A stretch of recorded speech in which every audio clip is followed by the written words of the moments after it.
हाय, आज हम बात करेंगे म्यूचुअल फ़ंड को लेके। म्यूचुअल फ़ंड क्या होते हैं, ये कैसे काम करते हैं, हमें ये इसमें इन्वेस्ट करना चाहिए या नहीं करना चाहिए, अगर इन्वेस्ट करना चाहिए तो क्या तरीका होता है इसमें इन्वेस्ट करने का, और म्यूचुअल फ़ंड कितनी तरीके के होते हैं। तो आज इसी टॉपिक पे पूरी बात की जाएगी।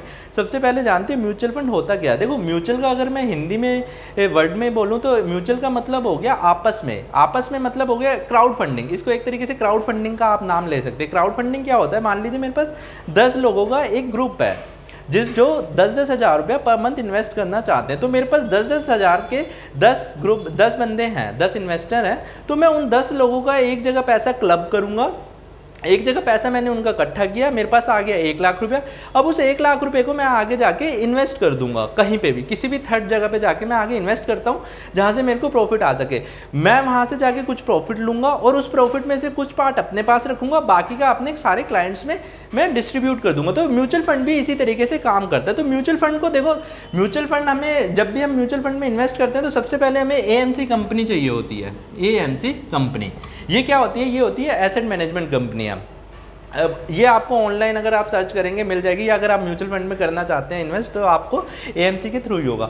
एएमसी क्या होता है, एएमसी ना अपने क्लाइंट्स को एक फंड मैनेजर एक एफएम फंड मैनेजर उसको अलॉट किया जाता है। फंड मैनेजर क्या करता है, फंड मैनेजर आपके पैसे को लेके जाता है और वो थर्ड जगह पे, जैसे मान लीजिए स्टॉक मार्केट, फंड मैनेजर आपके पैसे को लाके स्टॉक मार्केट में इन्वेस्ट करता है जहाँ से उसको प्रॉफिट निकल सके।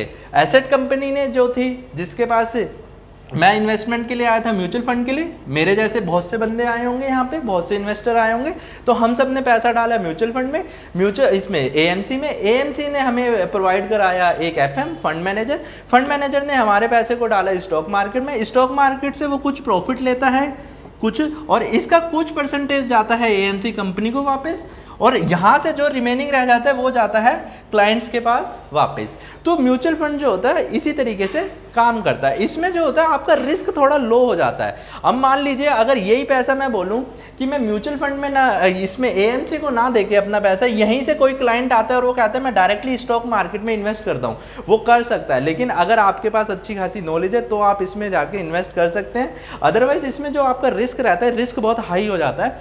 इसीलिए कहा जाता है कि म्यूचुअल फंड जो होता है ना, वो उसमें रिस्क कम होता है। एक्चुअली देखो, म्यूचुअल फंड का भी पैसा और कहीं नहीं जाता है। म्यूचुअल फंड का पैसा भी जो लोगों को इंटरेस्ट एनुअली दिया जाता है ना, वो यहीं से दिया जाता है, कहीं ना कहीं से जनरेट किया जाएगा। कुछ पार्ट कंपनी के पास रहेगा और उसमें से कुछ डिस्ट्रीब्यूट किया जाता है। कंपनी भी अपने खर्चे निकालेगी, सब कुछ उसमें काउंट होता है। तो इसी को म्यूचुअल फंड कहा जाता है। अब बात करते हैं कि म्यूचुअल फंड हमारे लिए सही होता है या नहीं होता। तो इसको एक ना छोटे से एग्जाम्पल से मैं आपको देखो बताने की कोशिश करूँगा, हो सकता है आपको इससे समझ आ जाए।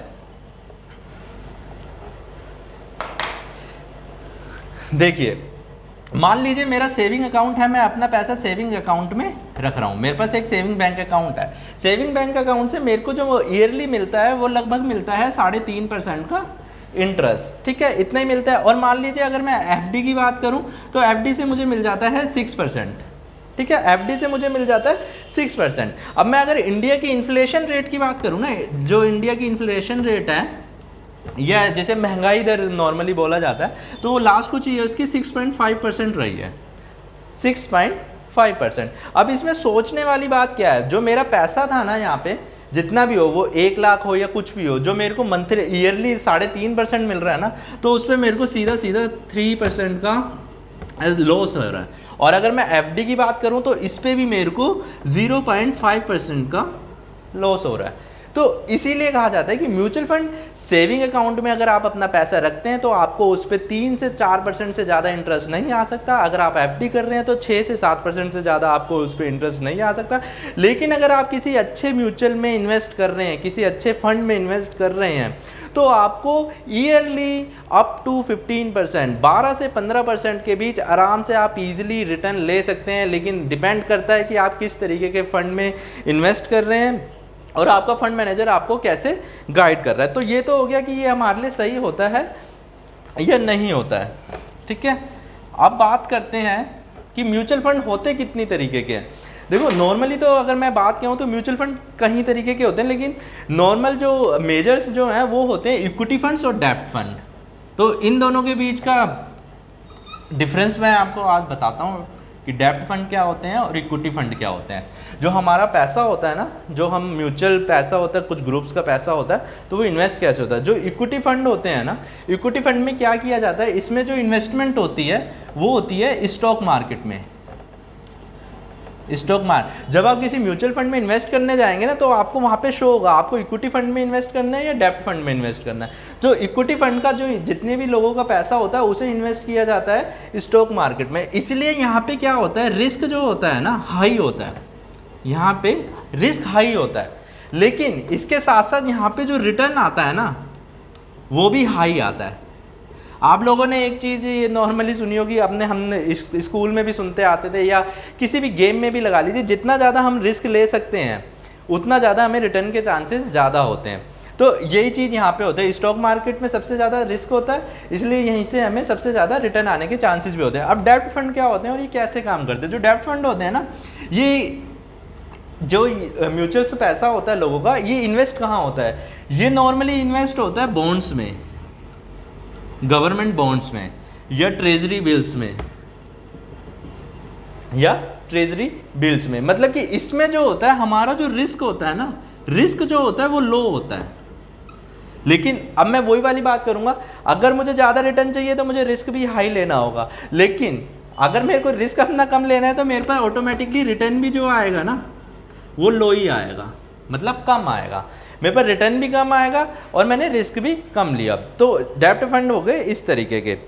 अब अगर आप मान लीजिए आप कहते हैं कि मैं अपने पैसे को 2-3 साल या 1 साल या 3 साल जितने भी टाइम, मतलब लॉन्ग पोजीशन के लिए मैं अपने पैसे को म्यूचुअल फंड में छोड़ सकता हूं, तो आपके लिए सबसे बेस्ट है अगर आप 3 इयर्स अपने पैसे को छोड़ सकते हैं ना, अप टू 3 इयर्स, तो आपके लिए इक्विटी फंड सबसे बेस्ट है।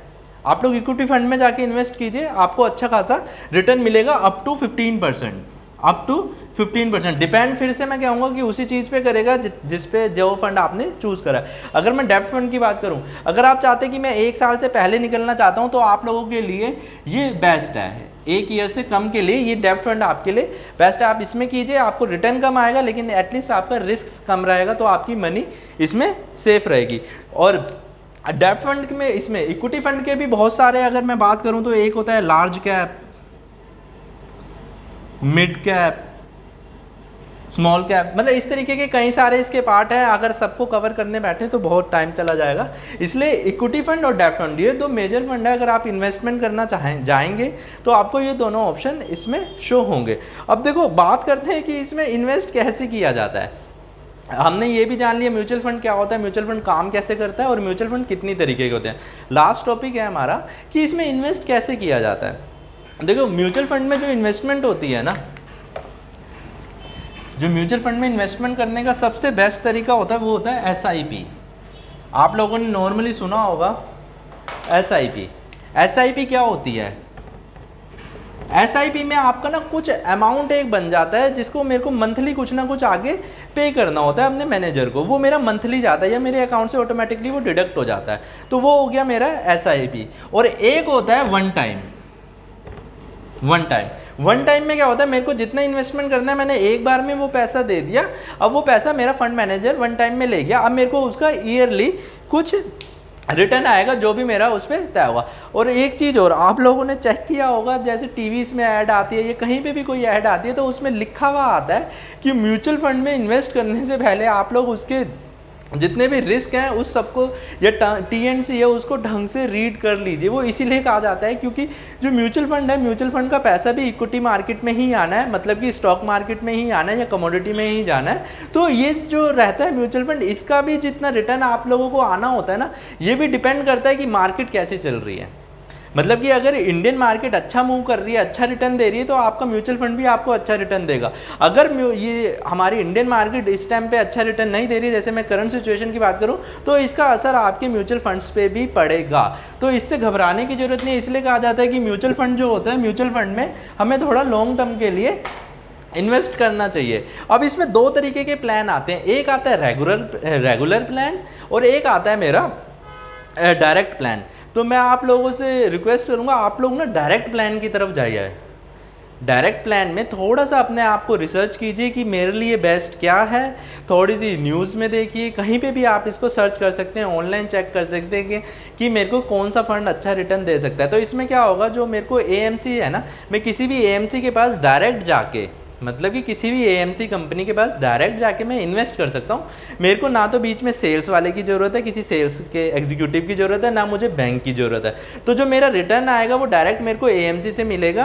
तो उसमें मेरे जो चार्जेस बचेंगे मेरे को, जो जैसे मान लीजिए अगर मैं किसी बैंक के थ्रू जाता हूँ मैं कि मेरे को म्यूचुअल फंड में इन्वेस्ट करना है, तो आप उसमें बैंक को कुछ चार्जेस पे करते हैं जो आपकी इनकम होती है, तो आपके वो यहाँ पे बच जाएंगे। तो इसलिए आपसे कहूँगा कि आप डायरेक्टली जाइए, रेगुलर प्लान को आप चूज़ मत कीजिए, आप लोग सीधा जाके डायरेक्ट प्लान चूज़ कीजिए कि मेरे को एएमसी से डायरेक्टली लेना है। इसे आप ऑनलाइन ले सकते हैं, और आजकल तो बहुत सारी ऐप्स भी आ गई, मैं किसी ऐप का यहाँ पे नाम नहीं लूँगा, लेकिन बहुत सी ऐप है, आप प्ले स्टोर पे भी चेक कर सकते हो, वो वहाँ पे आपको मिल जाएगा ऑप्शन सारे के सारे।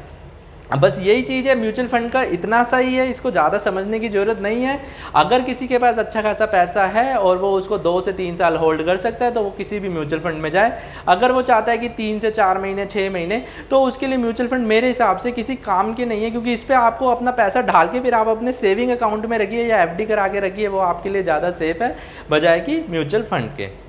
इसके बाद भी अगर आप लोगों को कोई म्यूचुअल फंड को लेके कोई प्रॉब्लम है या कोई कन्फ्यूज़न रहती है ना, तो आप मेरे से फिर एक बार और डायरेक्टली टच कर रही है, इसको फिर क्लियर किया जाएगा। Thank you.